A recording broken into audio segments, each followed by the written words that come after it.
Buenas noches. El día de hoy tenemos el placer de contar con la decana del Colegio de Enfermeros del Perú, ex ministra de Desarrollo e Inclusión Social, docente de la Facultad de Ciencias Sociales y de la Escuela de Gobierno y Políticas Públicas de la Pontificia Universidad Católica del Perú. Buenas noches, doctora Liliana. Muy buenas noches a todos ustedes. Muchísimas gracias a la Red Mundial de Jóvenes Políticos de la Libertad por esta oportunidad de intercambiar con ustedes. Entiendo que estamos unidos con muchos jóvenes interesados en la política y en la gestión pública, y qué día duro nos ha tocado como para reflexionar sobre la gestión de las políticas públicas en la pandemia COVID, ¿no? Nos ha tocado un día duro, pero va a ser muy interesante aplicar un poco de teoría a lo que está sucediendo. Así es. Queridos amigos que se están enlazando el día de hoy, quiero comunicarles el modo de la dinámica. Ustedes pueden dejar en un mensaje su registro de su asistencia con su nombre. Asimismo, cuando ya la ponente esté terminando, su registro también de salida y también sus preguntas para la última parte. Doctora Liliana, vamos a esperar unos minutos, unos 5 minutos para que puedan entrar más personas, ¿no? Y poder comenzar su disertación. Perfecto.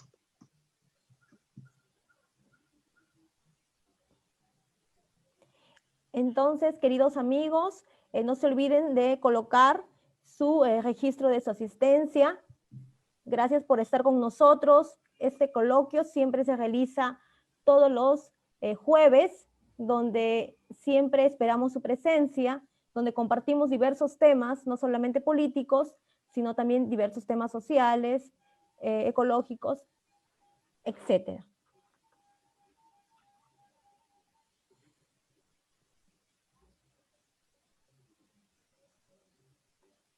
Al último, si tienen alguna inquietud, la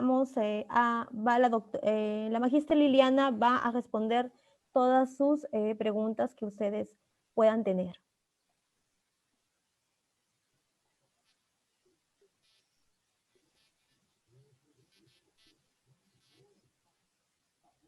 Doctora Liliana. Sí, aquí estoy. Esperemos, ¿no? Sí, ya tenemos un buen número de personas para poder comenzar, doctora, su disertación. Perfecto. A ver, vamos a ver mi share screen.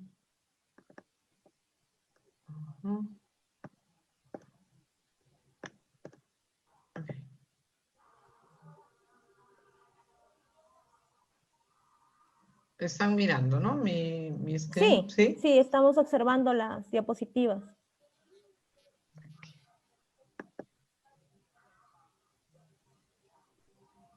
Muy buenas noches. Efectivamente, yo soy Liliana La Rosa, la decana nacional del Colegio de Enfermeros. Fui ministra de Estado en el Ministerio de Desarrollo e Inclusión Social. Soy una especialista como enfermera, soy una especialista en gestión pública y políticas públicas, con acento en salud, desarrollo y mujeres. Así es que esas son las áreas de mi competencia, y vamos a tratar de acercarnos a lo que hoy día me han pedido que converse con ustedes, que son la gestión de las políticas públicas en el marco de la pandemia COVID-19. En primer lugar, la primera afirmación que yo tengo que hacer es que estamos frente a la tragedia mundial que se compara solo con la Segunda Guerra Mundial. No hay otro punto de comparación en la historia de la humanidad. O sea, la tragedia es gigante. Los números de esta tragedia en 6 meses son casi los mismos números de la tragedia de fallecidos durante el terrorismo. Así es. Ese es el nivel de comparación que tenemos que tener en consideración. Ustedes y yo tenemos que pensar que la gestión pública el día de hoy se enfrenta a gestionar frente a lo desconocido, a una pandemia que el mundo entero, la humanidad entera, está tratando de parar. La humanidad, no el Perú. No, esto no es un problema de Purús, no es un problema de San Juan del Lurigancho, no es un problema del Perú, es un problema de la humanidad. Solo comparable, en el caso peruano, con los números de fallecidos durante la época del terrorismo, que fueron años, y acá estamos hablando de 6 meses. Casi llegamos al 1.000.000 de fallecidos en el mundo. Estamos hablando de una tragedia mundial. Gestionar una tragedia mundial significa producir actos, producir efectos que paren esta tragedia mundial, que paren la tragedia en el Perú. ¿Qué cosa estamos gestionando entonces cuando hablamos de gestión de políticas? Estamos hablando de hechos concretos que atiendan los problemas públicos, porque estamos hablando de políticas públicas. No estamos hablando de política partidaria, no estamos hablando de la política de una familia, no estamos hablando de la política de una iglesia, estamos hablando de la gestión de las políticas públicas. Gestionar lo público es gestionar lo que le interesa a todos. Pero eso que es interés de todos, además, se tiene que gestionar frente a todos. Todos te están mirando cómo lo haces, están mirando tus errores, están mirando tus aciertos, están mirando tus competencias, tus capacidades. O sea, es un actuar que se ve, que lo está mirando la gente. Y no solo lo está mirando el pueblo, lo están mirando los políticos, tus amigos y tus enemigos. Lo están mirando los que quieren competir contigo y quitarte el espacio. Lo están mirando aquellos que tienen interés de convencerte para que hagas gestión de acuerdo a sus intereses. Están mirando los que tienen gestión de venderle al Estado, están mirando los que tienen intención de que el Estado no les compita a sus intereses privados, están mirando los que tienen intención de apropiarse del Estado para que el Estado gobierne en función de sus intereses, lo están mirando aquellos que se sienten olvidados por el Estado y que el Estado nunca los ha atendido adecuadamente, lo está mirando el mundo, te está mirando Naciones Unidas, te están mirando las coaliciones internacionales, te están mirando el empresariado internacional, te está mirando el Club de los Países Ricos, está mirando el mundo. Entonces, miren qué relevancia lo que estamos hablando. Entonces, recordemos, gestión proviene del latín gestionis, gestión, que tiene dos dimensiones. Gestus, hecho, concluido, ¿verdad? Y gerere, que es hacer, gestionar, llevar a cabo. El que gestiona, estimados colegas, hace realidad lo que han ofrecido los políticos en materia pública. Es el que hace las cosas, es el director de salud, en el caso de la pandemia, es el director del hospital, el director de la dirección de redes, es el director del puesto, del centro de salud, es la enfermera jefa, es la enfermera del servicio, es la trabajadora social que hace la visita, es el estudiante que está haciendo su internado de medicina, su internado de enfermería, su internado de obstetricia, de odontología. Ellos están gestionando la política pública, están haciendo, y la gente los está viendo. Ellos están haciendo realidad las decisiones que tomaron los políticos. El que gestiona toma microdecisiones, pero la gran decisión de qué cosa tú gestionas la toman los políticos. ¿Quieres ser político? Estudia. La política pública es una de las ciencias de especial relevancia que tiene un contenido general y se dedica a estudiar cómo gobernar lo público, cómo son los estados, cómo se constituyen, cuáles son sus problemas, qué tipos de estados, estudiar lo político. Pero por otro lado, ¿quieres ser político? Haz política. ¿Y qué cosa es hacer política? Hacer política es tomar decisiones que afectan el bienestar público. Pero para que tú tomes decisiones que afectan el bienestar público, tienes que tener poder. No hay político sin poder. El poder del escaño congresal, el poder de ser presidente, el poder de ser ministro o el poder de ser sindicalista y presidente de una gran confederación de ciudadanos de cascarón, el poder de ser el presidente de una confederación de privados, el poder de ser presidente de una federación de estudiantes del Perú, etc. Para hacer política tienes que tener poder. El que más poder acumula, más posibilidad de incidir en política tiene. Así es que tú, que quieres hacer política y que no asumes la responsabilidad de acumular poder, recuerda, no vas a poder ejercer la política, porque la política solo la ejercen los que tienen, de verdad, vocación de poder. Eso es bien relevante. Me doy cuenta que no tengo, la cámara prendida, ¿no? No me están viendo, ¿no? Porque estoy intentando hacer la mayor cantidad de explicaciones que supongan una conexión con ustedes. Así que voy a poner mi cámara. Listo, ahí estoy. Para verlos y porque quiero ver sus nombres para poder mencionarlos. Entonces estaba diciéndoles, colegas, qué importante es esto, que nosotros cuando hablamos de gestión pública, estamos hablando en concreto de la forma como el Estado se organiza, obtiene y moviliza sus recursos para alcanzar determinados fines políticamente establecidos. ¿Por quién? Por los políticos. ¿Y cómo se hace política? Se hace política si tú tienes poder. Y para tener poder tienes que ser visible, tienes que convertirte en un actor de política pública. No puede ser decir, yo quiero tener poder, yo quiero presionar para que no exista hambre en el Perú, para que no exista desnutrición, para que todos tengamos la oportunidad de estudios universitarios o superiores y ponerte bajo la cama y que nadie te mire y dedicarte a soñar y no fortalecer organizaciones, dedicarte a pelear y solamente denostar, insultar en el Twitter, en el WhatsApp, en el Facebook y no generar organización, no generar liderazgo. Nunca vas a tener poder. Lo único que vas a hacer es un amargado que está puesto en una esquina discutiendo con sus propios sueños, pero que no acumula poder porque no lidera nada. Y cuando voltea al costado, lo único que tiene son ayayeros, pero no tiene seguidores, no tiene gente con la cual construir procesos de política. Entonces, esto hay que recordarlo. La gestión pública es la gestión del bienestar público que han definido los políticos. Y para ser político hay que acumular poder, hay que tener representación, hay que tener liderazgo, hay que tener seguidores y hay que acumular poder para incidir más en la gestión pública, en la gestión de las políticas públicas, en la definición de lo público. Como esta es una conferencia conceptual, es una conferencia que debería permitirnos salir con algunas cosas claras y no ir repitiendo por allí cosas que no tienen un asidero conceptual, yo les voy a revisar rápidamente para qué existe la gestión pública. ¿Cuáles son los fines de la gestión pública?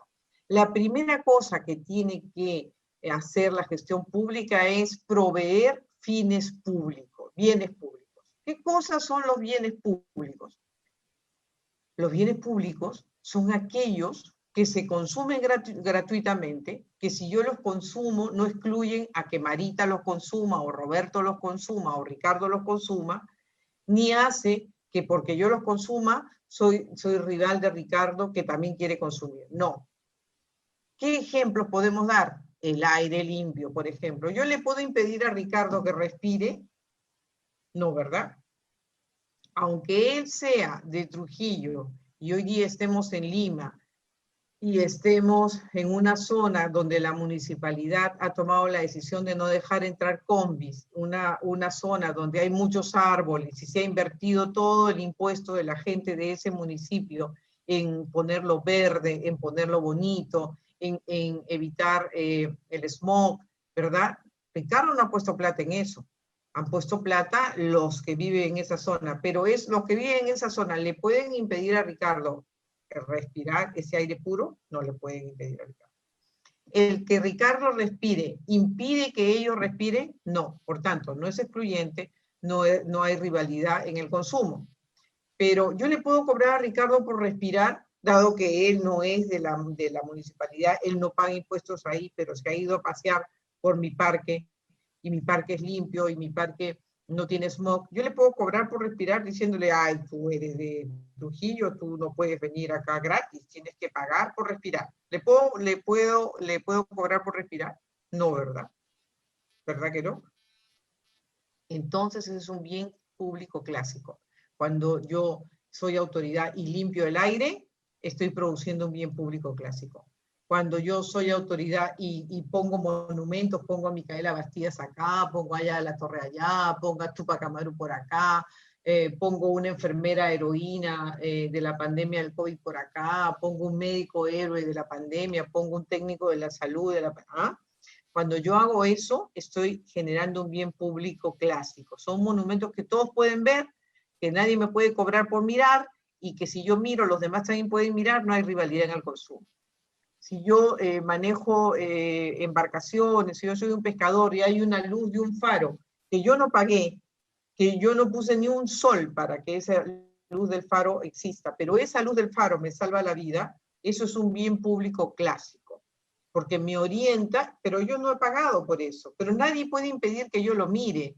El que yo lo mire no significa que el de la otra embarcación no lo pueda mirar, no hay exclusión, no hay rivalidad, el consumo es gratuito porque más les costaría estar buscando quién mira para cobrarle o quién respira para cobrarle y para verificar si es de Trujillo o es de el municipio que lo hizo, si es de Cusco o si es del municipio que lo hizo, más le cuesta, así que el consumo es gratuito, bienes públicos clásicos. Primera cosa que el gestor público produce, producimos bienes públicos clásicos.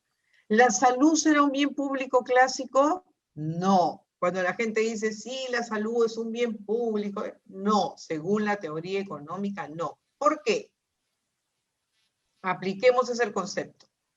¿La salud es gratis? No. La salud cuesta. ¿Por qué? Porque usa médico, porque usa enfermera, porque usa técnico, porque usa una infraestructura, porque usa insumos, gas, algodón, alcohol, etcétera. Se puede precisar cuánto costó una atención. ¿Es excluyente? Por supuesto. Si Rosita quiere entrar a la consulta en el mismo momento que yo quiero entrar a la consulta, no se puede porque el médico no puede atender a Rosita y a mí al mismo tiempo. Es excluyente. Me tiene que atender a mí y tiene que atender a Rosita. Entonces nosotros somos rivales en ese momento porque claro, Rosita quiere entrar antes y yo también. Entonces somos rivales en el consumo, pero nos van a excluir a una de las dos, porque no puede atender a las dos al mismo tiempo. Entonces, la salud es un bien meritorio. Todos deberíamos tener derecho a la salud, pero como se comporta como un bien que tiene precio, que es excluyente y que genera rivalidad en el consumo, la salud tiene que garantizarse. Para los que no pueden pagarla, la tiene que garantizar el Estado. Por eso se denomina bien meritorio. Esto es bien importante que cada uno lo tenga claro. Cuando dicen, la salud es un bien público, falso. La salud es un bien meritorio que los que hacen gestión pública la tienen que garantizar. ¿Por qué? Porque es un derecho humano. Eso es la salud, como la educación, como la justicia. La educación cuesta, por supuesto. La educación cuesta. En este momento, ¿qué cuesta? Cuesta la transmisión del Zoom y del Facebook. Cuesta, o del Facebook, no es gratis. Cuesta la transmisión del Zoom. Cuesta la línea de internet. Cuesta mi tiempo. Ahora, yo lo estoy dando gratis porque quiero, pero yo podría decir, mira, con mi tiempo no cuentes porque yo cobro tanto, esta es mi tarifa. Porque cuesta el profesor. ¿Qué cuesta? Mi tiempo dedicado a hacer mi PowerPoint, el tiempo de la persona que está puesta allí para dirigir luego el debate. Todo eso cuesta. ¿Podemos diferenciar esos costos? Por supuesto que podemos diferenciar esos costos y decir, entre 500 que han participado, ¿cuánto deberían pagar esos 500 para que esa capacitación de verdad reditúe en la profesora, reditúe en la organización y no sea de alto costo para los que están participando? Por ejemplo, no es un ejemplo, no les van a cobrar, no se preocupen. Y lo mismo cuesta la justicia, cuesta el juez, el profesional, uno de los profesionales más caros de la gestión pública. Cuesta el espacio donde se hace el juicio, cuesta la secretaria, la luz, el agua, el baño, todo tiene un costo. ¿El juez puede atender a un acusado al mismo tiempo que otro acusado? No, en ese momento son excluyentes, la atención es excluyente de uno y de otro. Son rivales, por supuesto. El primer acusado querrá ser atendido antes que el segundo y el segundo querrá ser atendido antes que el primero. Hay rivalidad. Todo esto es conceptual. pero es muy importante, son muy importantes los conceptos para que todos hablemos y nos refiramos a lo mismo, entendiendo la definición conceptual de cada cosa. Finalmente, ¿qué cosa tiene que considerar un gestor público? Un gestor gestiona la regulación de las fallas del mercado. ¿Qué fallas existen en el mercado? Porque la economía clásica dice que el mercado se autorregula solito, nadie se mete, debería dejar que la mano invisible del mercado haga que las cosas logren una estabilidad. Sí, pues, pero si los que hacen política son dueños de la mano invisible, entre comillas, esa mano invisible siempre va a operar en función de sus intereses y se va a olvidar de la gran mayoría, como obviamente sucede. Entonces el Estado tiene una responsabilidad que es la regulación. Por ejemplo, hace poco discutíamos en la pandemia, ¿cuánto cuesta un paracetamol en el Ministerio de Salud? ¿Cuánto cuesta un paracetamol en los privados? ¿Y qué nombre les ponen para ponerle un precio pues enorme, ¿no? Y al final todo es paracetamol. ¿Quién tiene que regular y exigir que se vendan productos genéricos en todas las farmacias, incluso en las privadas, que son todas privadas, perdón? ¿Quién tiene que regular eso? El Estado. ¿Quién tiene que hacer efectiva la regulación en función del bien público? El gestor, porque el gestor genera normas. Los políticos generan la gran política, la mirada general, pero el gestor genera las normas para que se cumpla la mirada general, la política general. ¿Okay? Entonces, uno de los fines de la gestión pública, o un fin fundamental, después de producir los bienes clásicos, después de producir los bienes meritorios para garantizar derechos de la ciudadanía, es la regulación y corrección de las fallas del mercado. Por ejemplo, una falla del mercado bien importante que ahora se está discutiendo y han hecho movilizaciones, me parece en Tacna por esta falla, ¿no?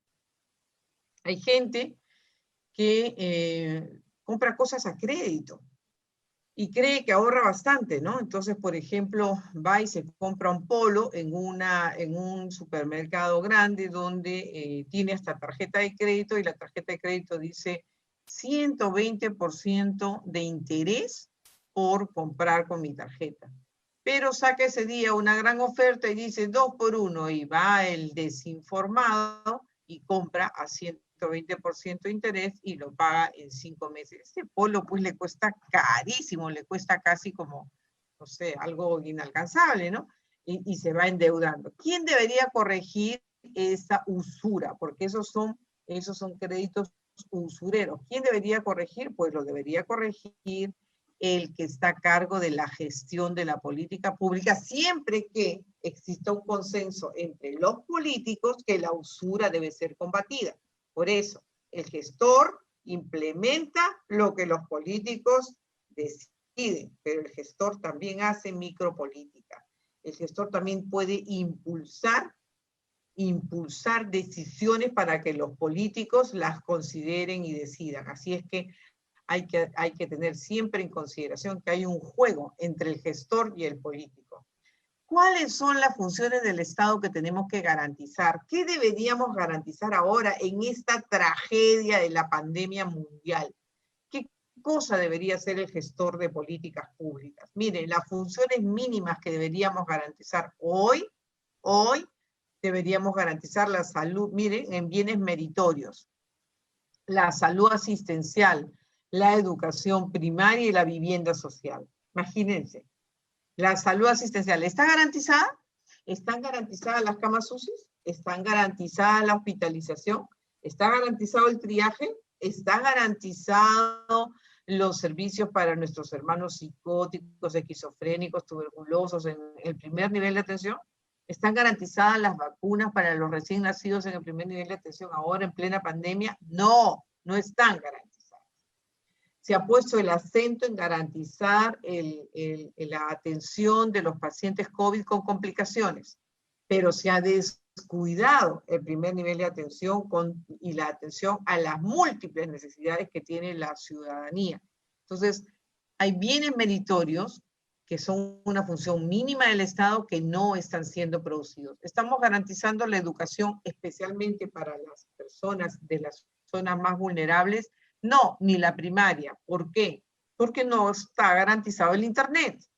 No está garantizado el acceso a computadoras y a tablets. Recién están empezando a llegar 6 meses después de la pandemia. Entonces, estamos con una gran deuda con la sociedad y con un incumplimiento serio de las funciones mínimas del Estado. ¿Estamos garantizando el transporte en pandemia?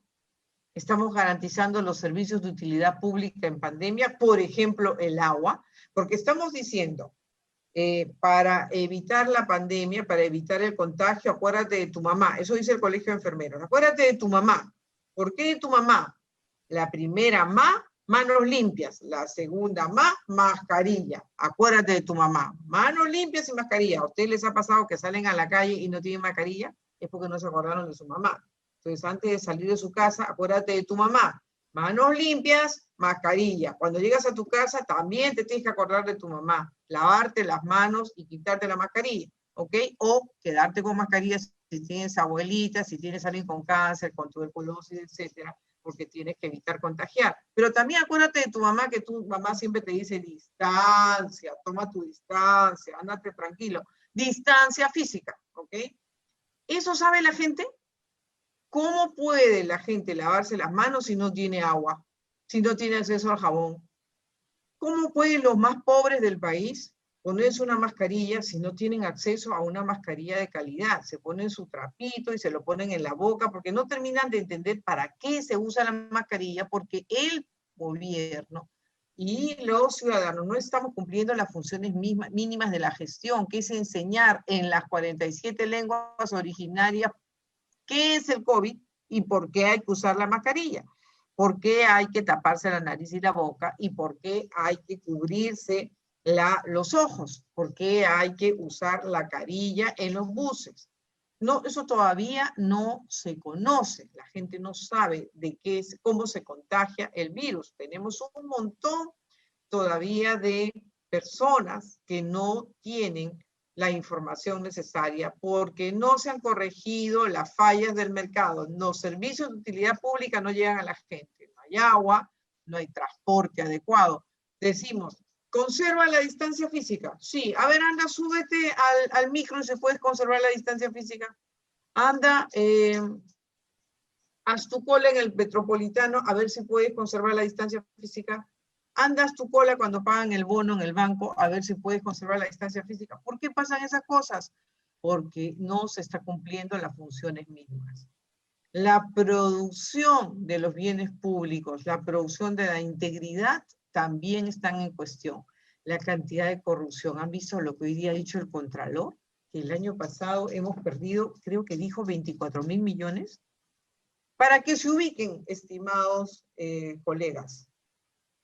El MIDIS, Ministerio de Desarrollo e Inclusión Social, que se encarga de combatir la pobreza, que se encarga de coordinar con todos los sectores las políticas sociales y liderar el desarrollo del país, tiene aproximadamente 4.500 millones anuales. 4.500 millones anuales de soles es lo que sostiene la política de desarrollo e inclusión social.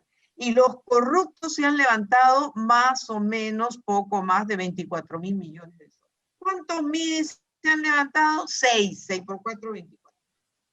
¿Podríamos haber bajado la pobreza con esos 24.000 millones que los ladrones, los que saquean el país, se llevan con corrupción? Coimean y corrompen y hacen que el hospital que tenía que tener 5 pisos tenga 2, el cemento que tenía, la pista que tenía que tener no sé cuántas capas de buen material tenga una sola y a la primera se cuartea. Esos corruptos se han llevado 24.000 millones el año pasado. Y el gobierno nos está diciendo que va a aumentar el 13%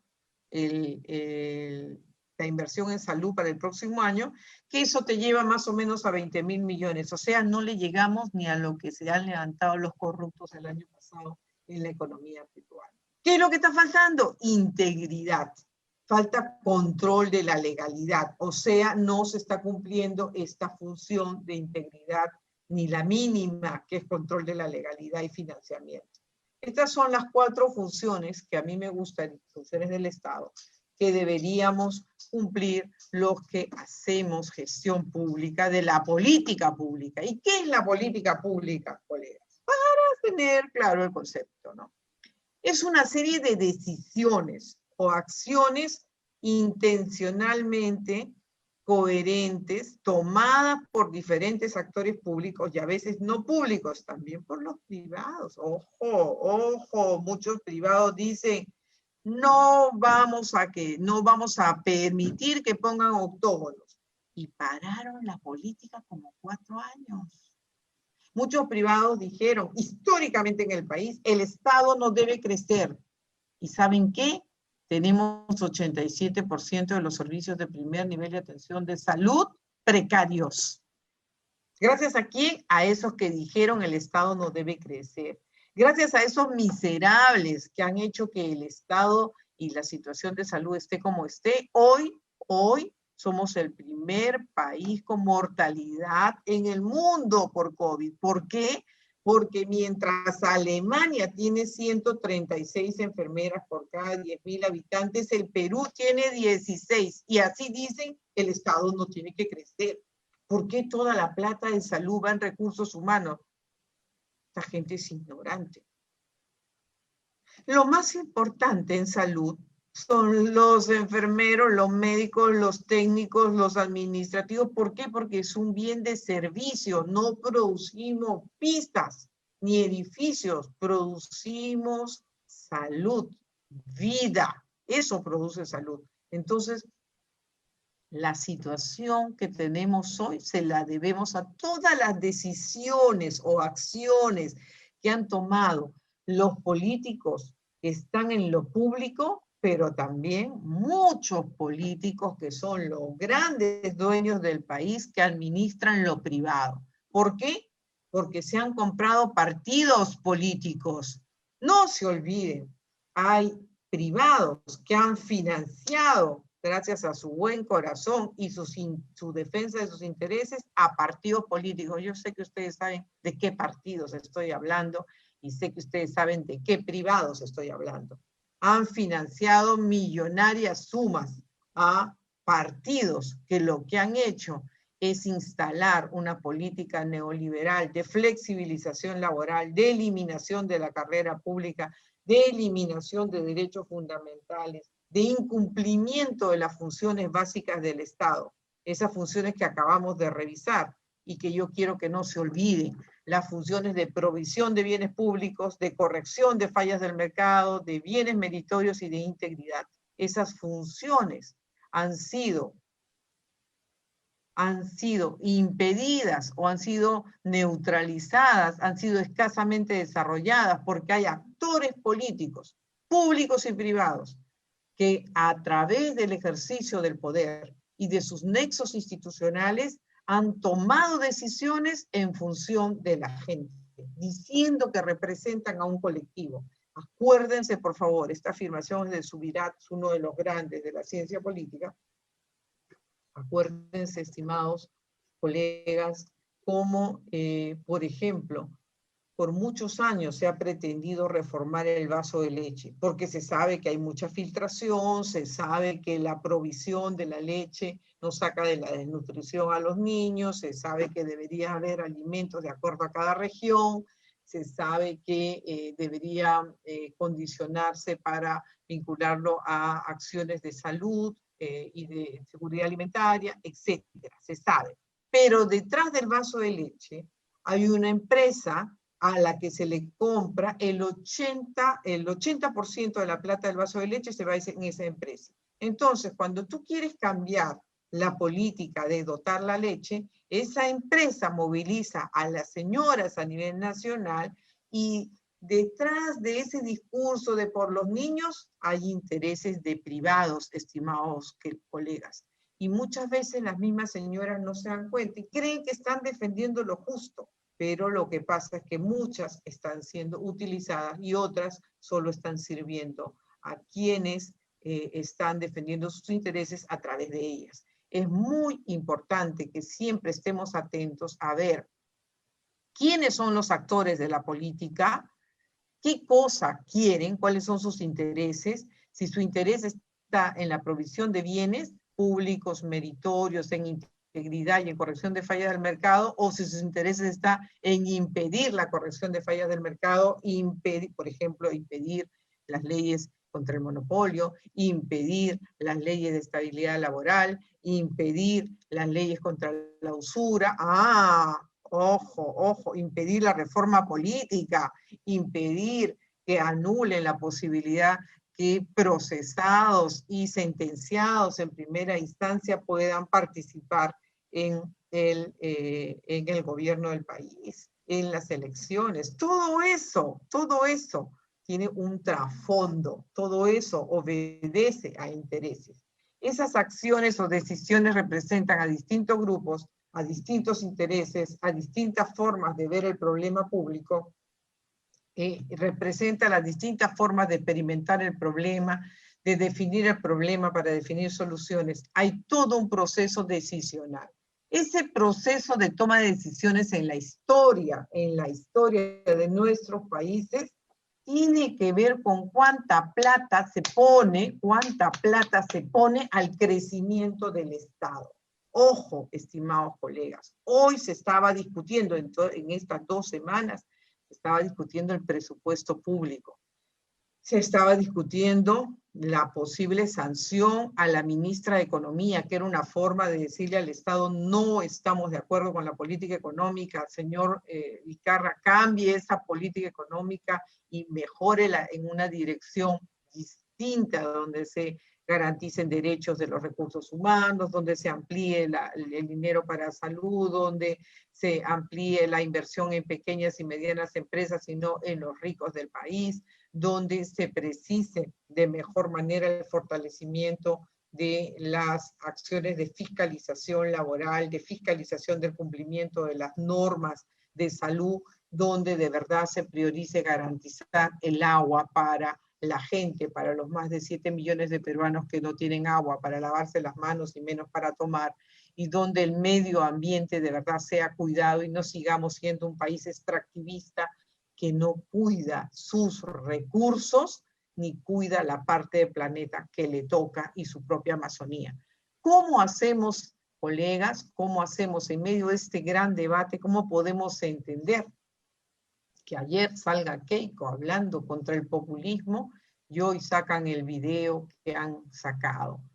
Keiko, que siempre se opuso al crecimiento del Estado, en la cual invirtieron privados para que ella pueda ser presidenta de la República 2 veces, ha postulado, se va a ir a la tercera probablemente, que además tendría algunas dificultades ella y otros políticos a postular, si así se hace la reforma política por la cual se prohíbe que políticos puedan postular.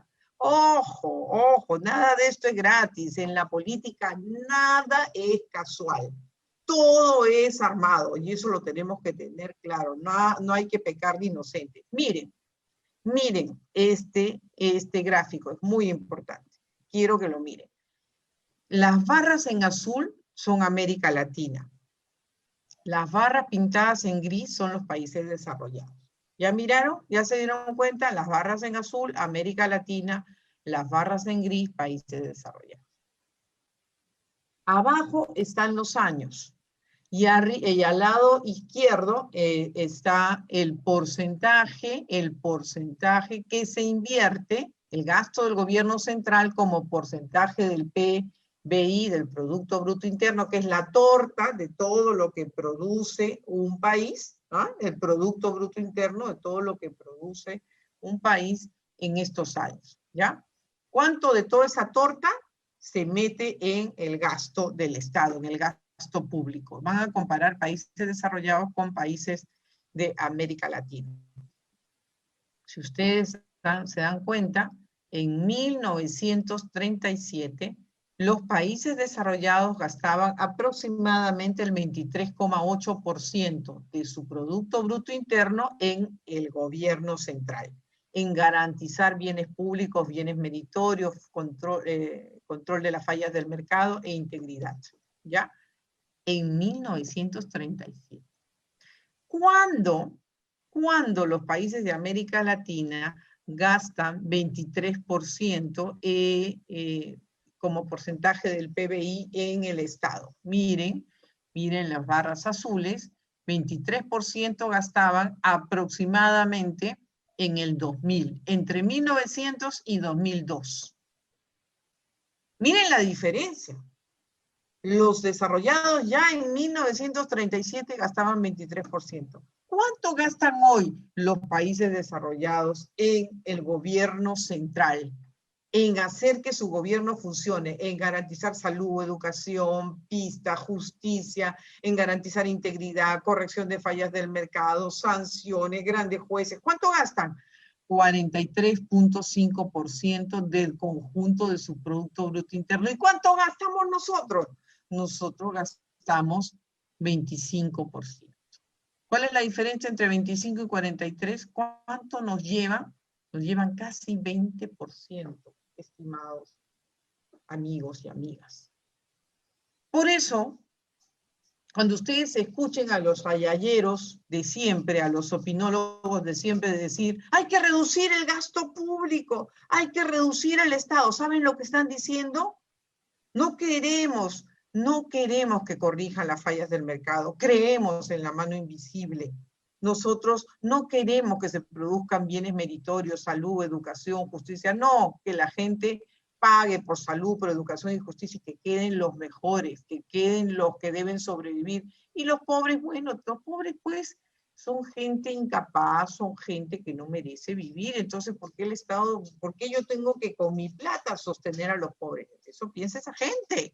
No tiene perspectiva de derechos humanos, no tiene conciencia de que el Estado y la organización social ha ido reproduciendo a los pobres y produciendo la pobreza y la exclusión de amplias mayorías. Incluso el robo y el etnicidio en nuestro país ha sido instalado históricamente y hasta aún hoy muchas de nuestras etnias viven en la exclusión absoluta y no solamente en la exclusión, sino en la invasión, porque les quitan sus territorios, no le dan legalidad, no hay consulta previa, le invaden sus ríos,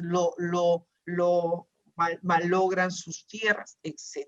Hoy aún sucede eso. Bueno, si no se amplía el gasto público, no soñemos con ser un país desarrollado. No podemos soñar con ser un país desarrollado.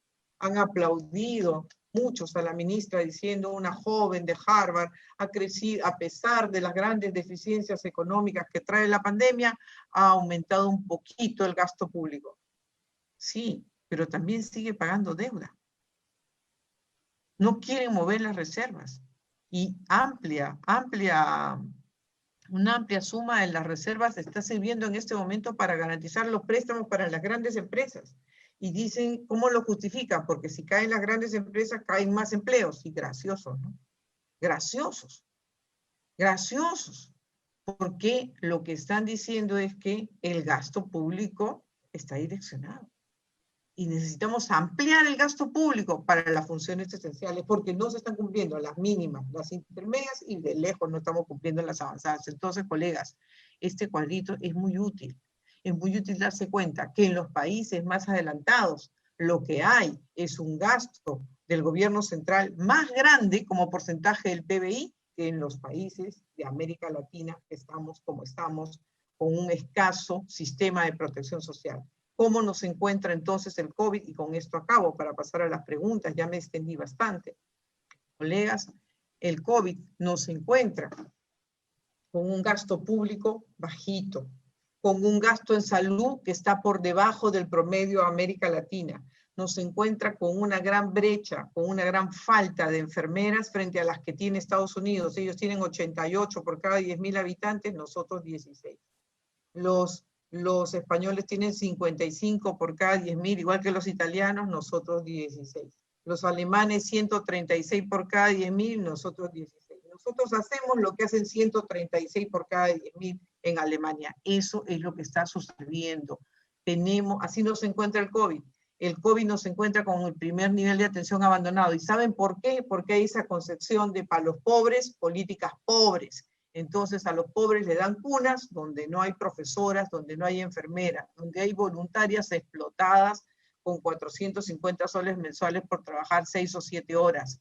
A los pobres le ponen puesto de salud donde hay solamente un técnico sanitario, no hay oxígeno, no hay medicinas, a veces no hay ni baño, y eso no puede ser. Somos un país de renta media alta. El primer nivel de atención, no hay médico en 4.100 servicios, solamente hay técnico sanitario o enfermera serumista. ¿Por qué? Porque para los pobres, políticas pobres. Eso es lo que hemos encontrado con el COVID. 3.100.000 peruanos pasaban hambre antes del COVID. Hoy, con el COVID y post-COVID en diciembre, según los estudiosos, la pobreza va a subir 10 puntos. 10 puntos. Quiere decir que aproximadamente 4 millones de peruanos van a pasar hambre. ¡Hambre! 4 millones más. Estamos hablando de 7.100.000 peruanos con hambre. Con hambre. En plena época del celular, de la laptop, de Netflix, de no sé qué más. Millones de personas, hermanos nuestros, se van con el estómago vacío a dormir y miran a sus hijos llegar a la desnutrición, a la anemia, a la miseria. ¿Por qué? Porque los que les toca hacer gestión de políticas públicas probas en función del colectivo, le dan la espalda y hacen políticas públicas en función de intereses específicos. Necesitamos que todo gestor público, todo político, ponga por encima los altos intereses de cada peruano y peruana, y en particular de los que han vivido exclusión, miseria, de los que han sido históricamente discriminados, porque tenemos una perspectiva de derechos humanos y creemos que el Estado es la estructura para garantizar derechos, y creemos que la democracia debe ser el ejercicio de participación plena para garantizar derechos. Planteamos que en plena pandemia es necesario que cada peruano y peruana se ponga de pie y pueda poner su granito de arena en evitar la propagación, mejorar la reactivación con justicia social y instalar las condiciones básicas de un gasto público que garantice las funciones que todo Estado que se precia garante de derechos debe cumplir para la ciudadanía. Aquí quedo dispuesta a sus preguntas. Muchas gracias.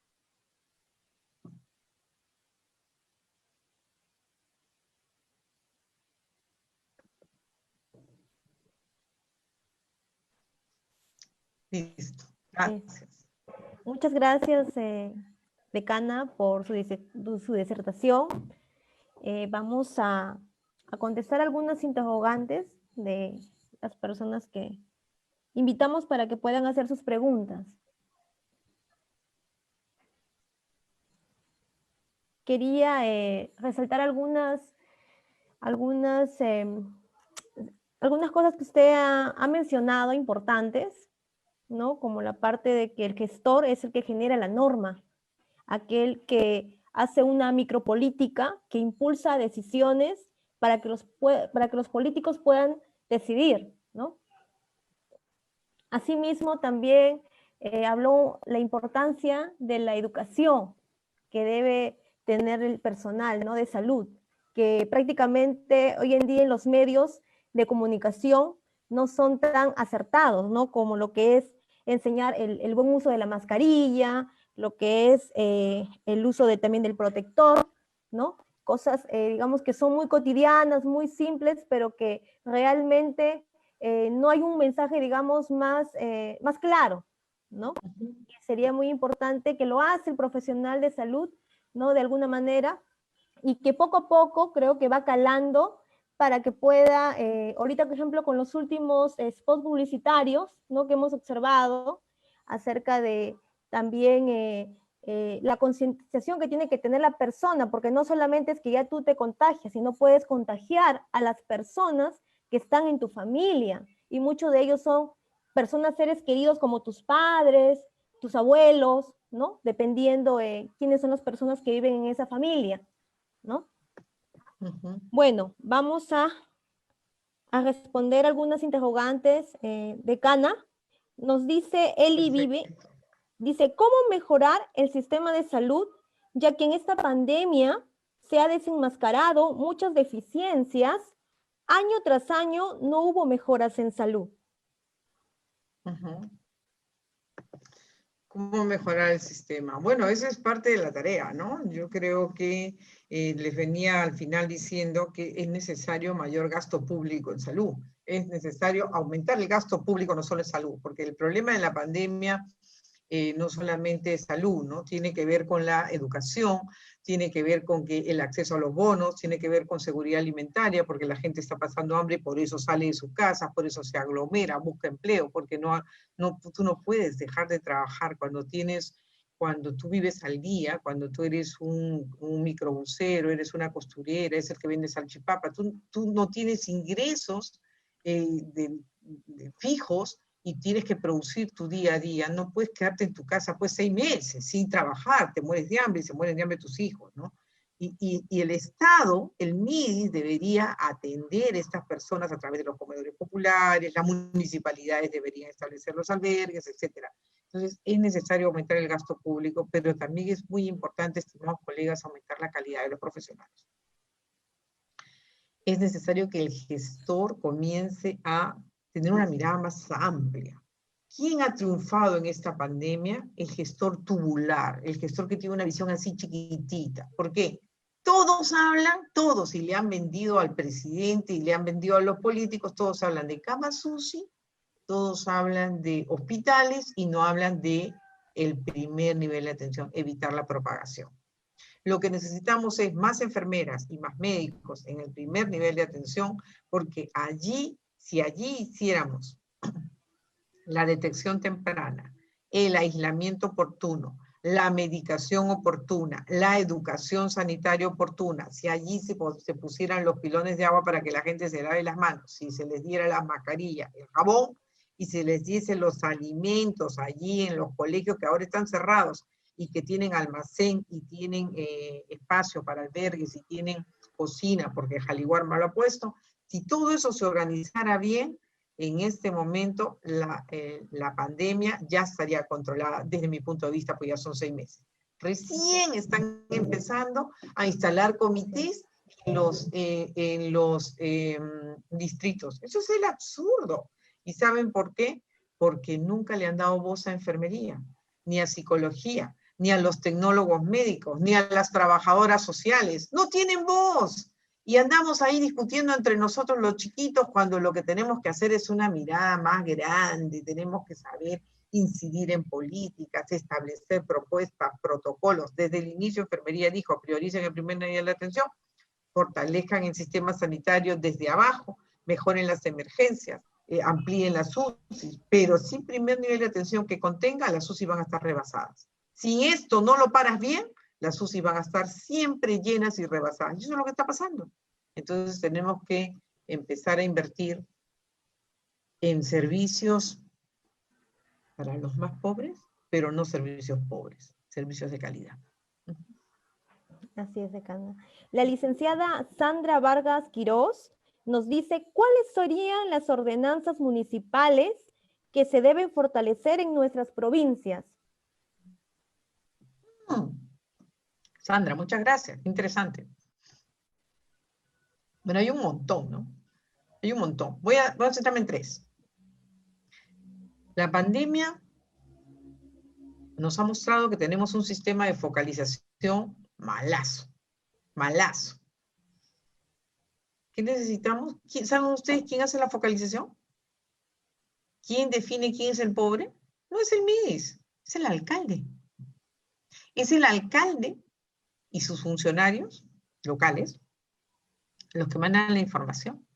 Y lo que necesitamos son alcaldes que no trafiquen con las listas, que no pongan en la lista de pobres a sus apoyos políticos, a los que le hicieron la campaña, sino que de verdad hagan su chamba, vayan a los distritos, organicen, que la ciudadanía se ponga a chequear cuál es la lista de las personas en pobreza y en pobreza extrema para que tengan acceso a los programas sociales. Hay que cambiar el sistema de focalización. Y yo, como ex ministra, lo puedo decir, nosotros teníamos un plan para cambiar el sistema de focalización, pero bueno, solo duramos 1 año y cuando estábamos a punto de empezar a cambiar el sistema de focalización, nos cambiaron a nosotros, porque teníamos una serie de propuestas que en ese momento el propio presidente y el ministro de Economía estaban en desacuerdo.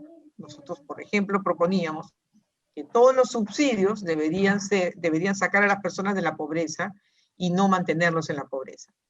Según el INEI, colegas, una persona sale de la pobreza cuando gana individualmente 388, 389 soles, más o menos eso dice. Pero ¿cuánto dan para el programa Juntos? 100 soles. Para toda la familia, no por una persona, para toda la familia.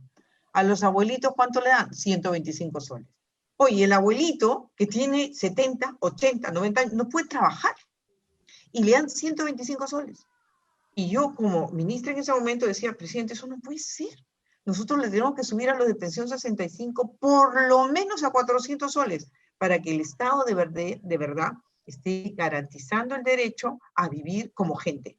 No a sobrevivir como pobre, sino a vivir como gente, un Estado garante de derechos. Y fui con mi propuesta para que sea progresivo, para no ser un daño al presupuesto, para no desestabilizar, cómo podíamos ir avanzando con el primero con pensión 65 y en simultáneo con las personas que están en el programa contigo, que son las personas con discapacidad severa, que tampoco van a poder trabajar. Si cuadripléjico, tú le das 150 soles mensuales, ¿de qué vives? Y lo mínimo que necesita, según el propio Estado, son 389 soles. Bueno, póngale 400 de una vez. No, por supuesto que no estuvieron de acuerdo y yo terminé saliendo de mi condición de ministra, ¿no? Pero bueno, uno sale con los principios, hay principios que no se negocian. Entonces yo quiero decirle, Sandra, primero hay que cambiar el sistema de focalización. Segundo, hay que fortalecer las demunas, Sandra. Cantidad de niños golpeados en la pandemia.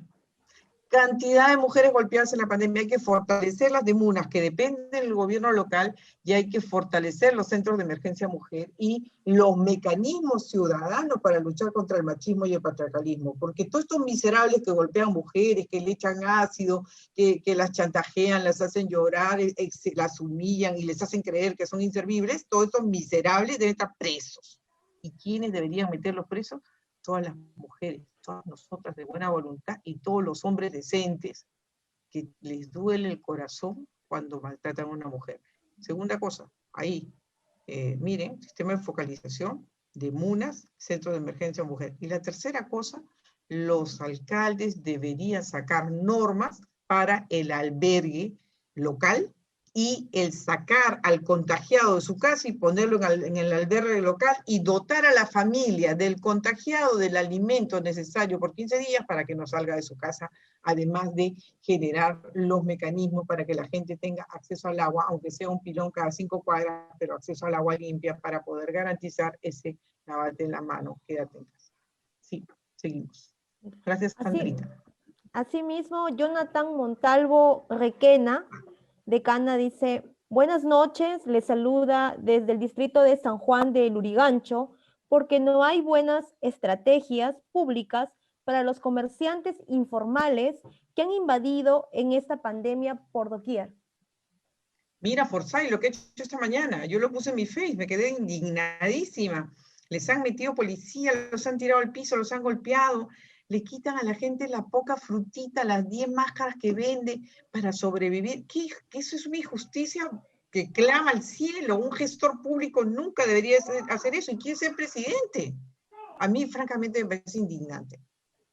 Yo creo que el gobierno local debería generar los espacios para la venta ambulatoria, con la mascarilla, con la distancia social, con la carilla, con los pilones para lavarse las manos adecuadamente en grandes espacios que en este momento no están siendo utilizados. Los patios de los colegios, los mercados a instalar, los sitios donde se juega, los estadios, porque en este momento no se puede ir a jugar, nada de pichanguitas, ahí clavas una feria. ¿Para qué? Para que el comerciante tenga una alternativa. Y ahí mismo, al ladito, le pones el comedor popular. Eso tiene que hacer el buen gestor, el gestor que se respeta. Ojalá pues tengan ideas innovadoras en función del bien público, ¿no? Decana, la licenciada Amanda Marín Ríos comenta cómo hacer que en las políticas públicas consideren a nuestras autoridades como el Colegio de Enfermeros para formar enfermeros en este campo desde el pregrado y la reforma de la salud. ¿Cómo se llama la colega que preguntó eso? Amanda, ¿no? Amanda Marín Ríos. Amanda, mira, lo dije al inicio de la charla. Si tú quieres hacer política, tú tienes que acumular poder. Si tú quieres cambiar las cosas, tú tienes que acumular poder. Nadie te va a hacer caso, te quedas en tu casa. O si te dedicas a whatsappear y a discutir por acá, pero tú no eres nadie. Tú eres alguien cuando tú tienes una organización como la Red Mundial de Jóvenes Políticos.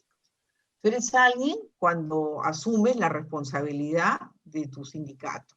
Tú eres alguien cuando asumes la responsabilidad de tu comedor popular o de la central de comedores populares. Vas acumulando poder, quiere decir que vas siendo más fuerte. ¿Qué le pasa a las enfermeras? Históricamente discriminadas. ¿Y de qué discuten? El bono, el sueldo, el uniforme, todo eso es importante, pero no discuten la política sanitaria. No discuten lo macro. Están en este espacio. Para que demos el gran salto a una mirada de política pública, necesitamos generar espacios de organización que permitan que la gente diga, llama a una enfermera si quieres una buena receta para enfrentar el COVID. Llama a una enfermera si quieres que de verdad el comando vacuna funcione. Llama a una enfermera si quieres eliminar el sarampión, la tuberculosis, etc. Cuando la gente comience a decir, mira, sin una enfermera la UCI no funciona, sin una enfermera nuestro centro de salud no tiene la calidad, la calidez y el cumplimiento de funciones que estamos esperando. Cuando la gente lo diga, quiere decir que tú has acumulado poder, quiere decir que tú has hecho la diferencia. Hay que formar, no solo a las enfermeras, a los sociólogos, a los trabajadores sociales, a los antropólogos, a los contadores, con corazón peruano. Eso es lo que falta yo pienso. Hay mucha gente indiferente, mucha gente que no le importa el país. Solo está en el diario vivir, como las plantas que nacen, crecen, tienen hijitos y después se mueren. ¿Y quién se acuerda de ellos? Sus hijitos. Pero no trascienden, no dejan su huella, no dejan su marca positiva, dejan una gran huella de carbono, han generado grandes problemas o de repente grandes cicatrices y dolores en algunas personas, pero huella positiva para el país, muy poca gente. Entonces yo sí quisiera invitarte, Amanda, a que formemos enfermeros, sociólogos, antropólogos, trabajadores sociales, todos con un corazón peruano, un corazón que se indigne ante la miseria de nuestro pueblo, con un corazón creativo. Hay que enseñarle a la gente a soñar, y no quedarse soñando, sino hacer realidad sus sueños, hacer planes, a cumplir etapas, a cerrar las etapas, a ser responsable, a ser leal. Miren la sinvergüencería que hemos podido ver. Una persona que le dice, usted es como un padre para mí, va y lo graba y lo vende para otro. O sea, ¿qué es esto? Y estamos hablando sobre el grabado, pero no sobre la que grabó. ¿Eso qué cosa está evidenciando? Tenemos un conflicto de valores. Justificamos el daño con mucha facilidad y nos planteamos pocos dilemas éticos. Hay que enseñarle desde los niños, desde tu niñita que acabo de ver, hermosa, que me ha saludado, hay que enseñarles a tener valores. Tu sobrina, perdón, ay, disculpa. Chica, está soltera, chicos, apúntense.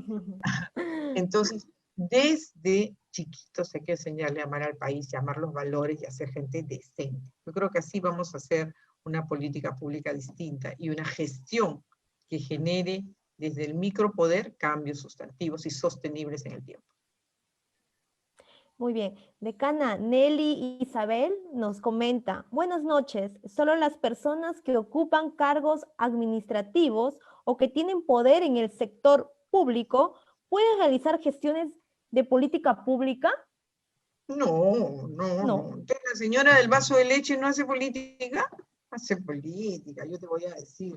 Yo hice una iniciativa en el 2009 para reformar el vaso de leche. Me hicieron 2 marchas, que además estuvieron apoyadas por la empresa privada, y se bajaron la resolución. Se la bajaron. ¿Quiénes se la bajaron? Las señoras organizadas que acumulaban poder y que tenían apoyo de intereses privados. Entonces, no solo hace política el gestor público y el aparente político público, sino el privado y dirigentes sociales.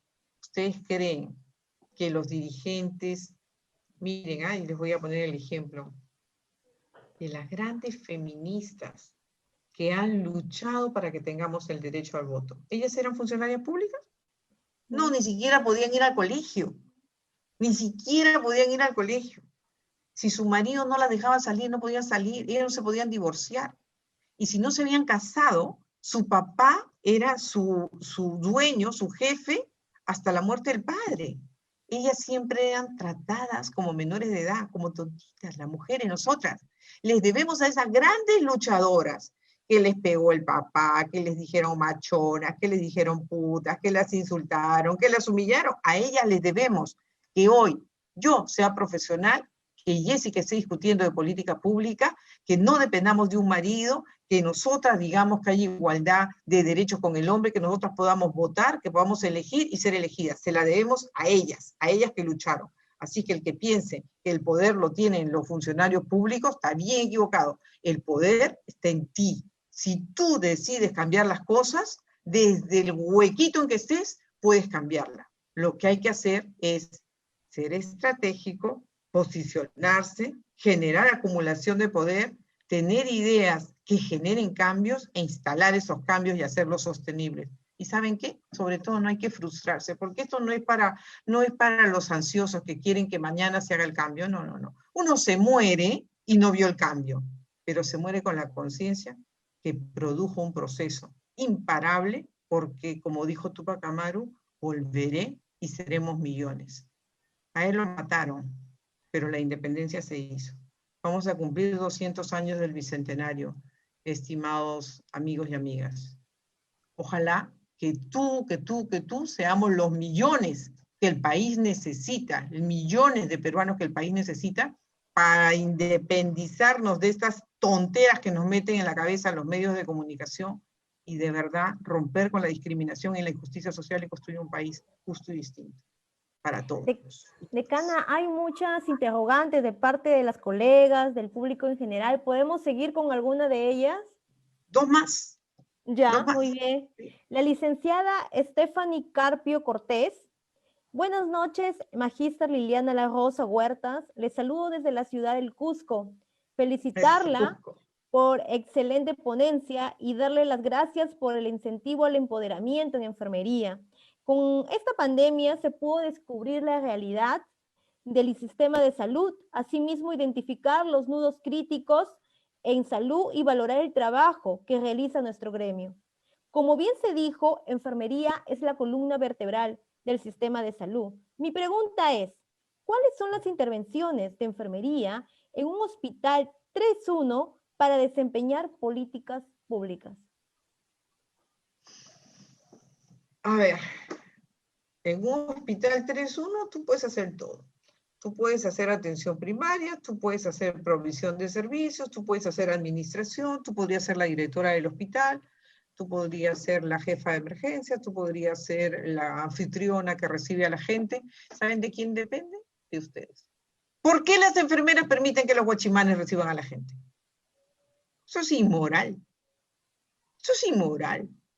Y muchas van a decir, es que los médicos han decidido eso, es que el director no te permite. ¿Y ahí tú qué eres? Tú estudiaste 5 años, hiciste una especialidad, la mayor parte.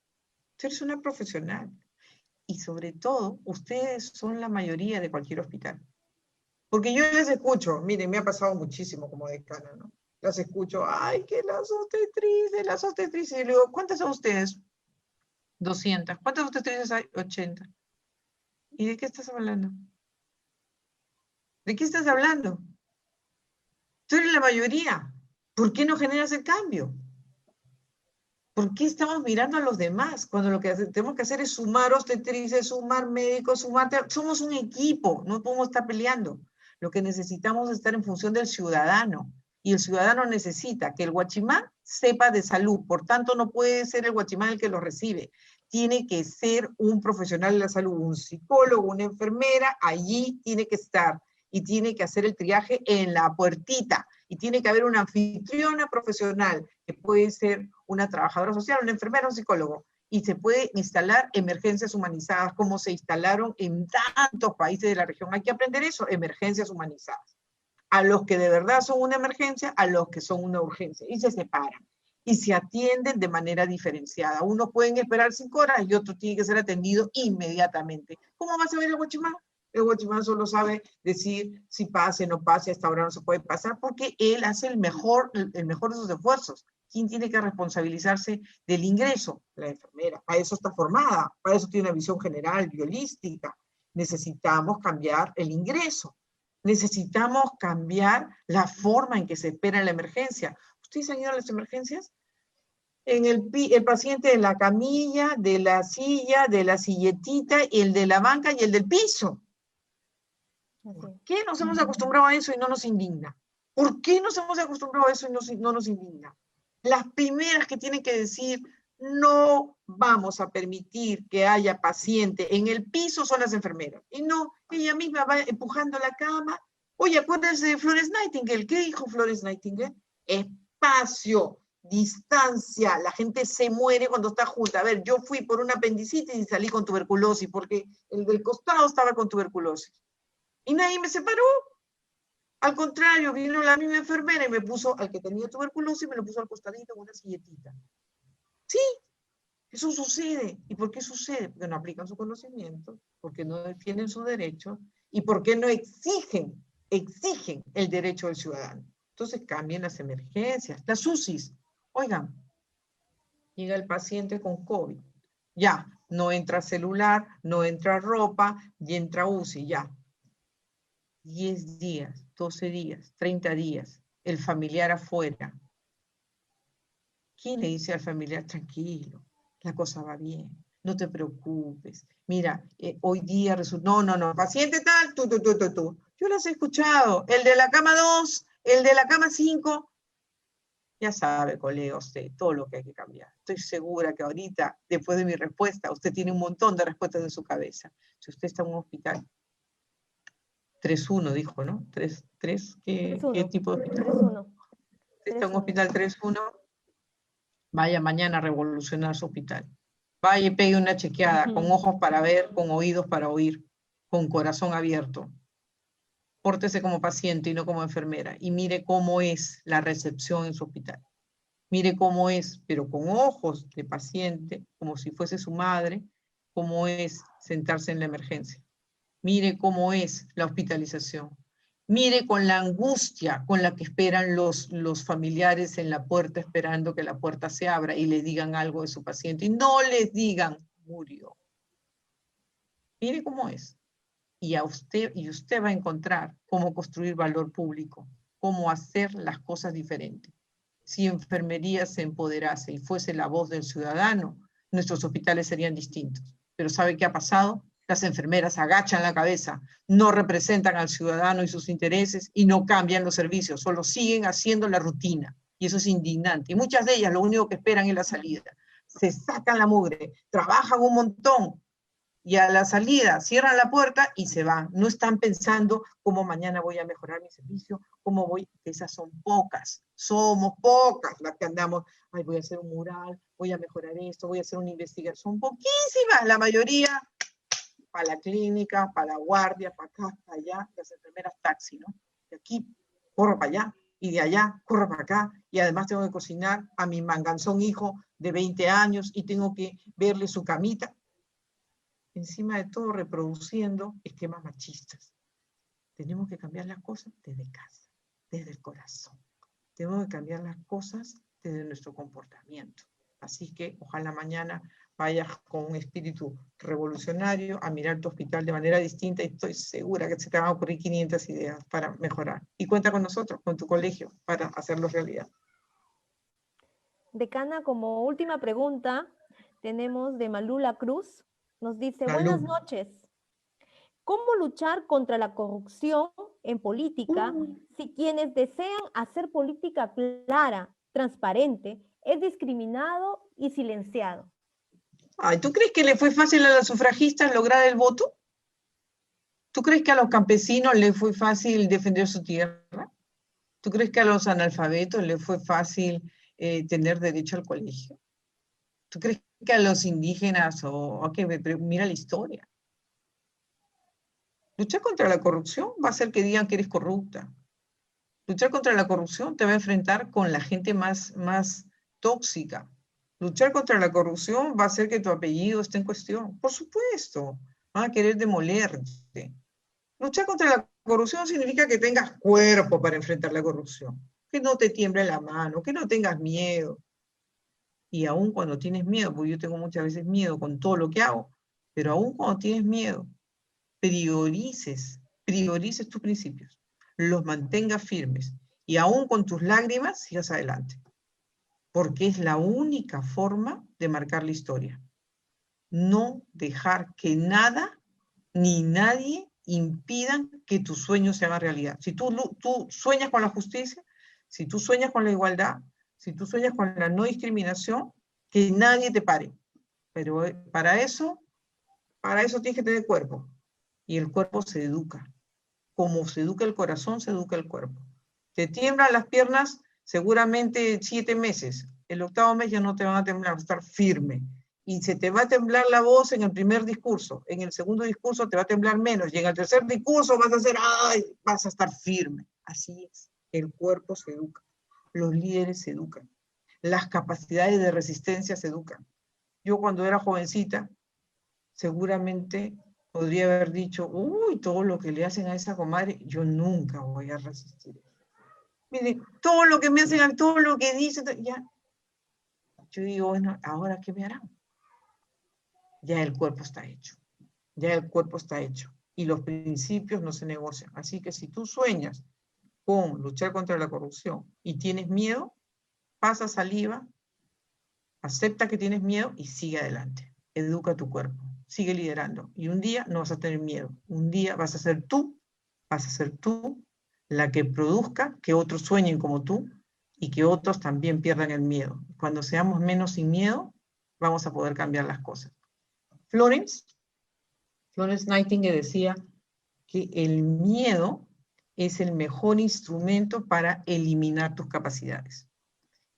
Y nuestra gran Marilena Moyano, que fue dinamitada, no solo fue asesinada, sino su cuerpo fue dinamitado en la puerta de un comedor popular en Villa El Salvador por los senderistas, porque ella dijo, yo quiero paz, yo no quiero sendero luminoso.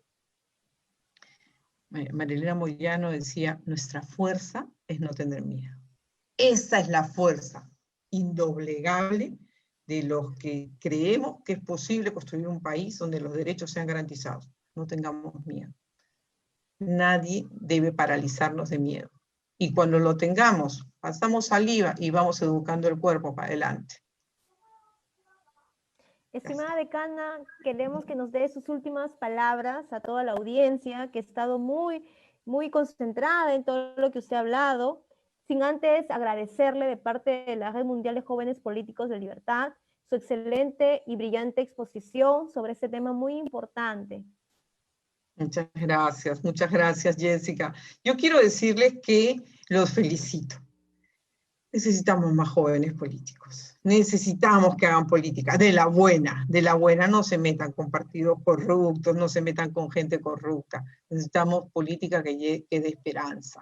Necesitamos políticas que generen un país más justo, un país más igualitario. Los felicito por estar parte de esta red mundial. Los felicito porque están con vocación de hacer política, acumulen poder, generen organización, generen debate, limpien el camino y sobre todo el corazón y las mentes. Necesitamos más gente con capacidad de pensar y de aportar. La pandemia solo la vamos a vencer unidos los probos.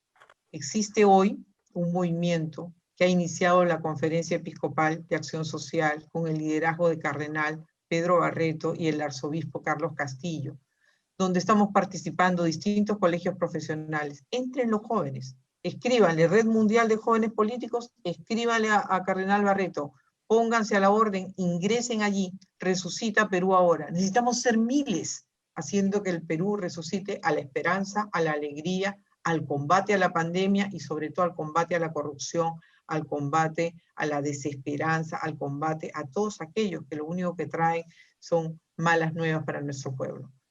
Gracias por esta oportunidad a todos ustedes y voy a quedar como su segura servidora cuando quieran. Gracias. Ya. Gracias, decana, ¿no? De parte, como colega también igual, agradecerle todo lo que viene usted haciendo por el Colegio de Enfermeros del Perú, todos sus aportes. Esperamos también igual que todas las colegas nos vayamos sumando poco a poco para que enfermería siga siendo visible, trascienda. Muchas gracias, decana. Gracias, muchas gracias. Hasta luego. Hasta luego.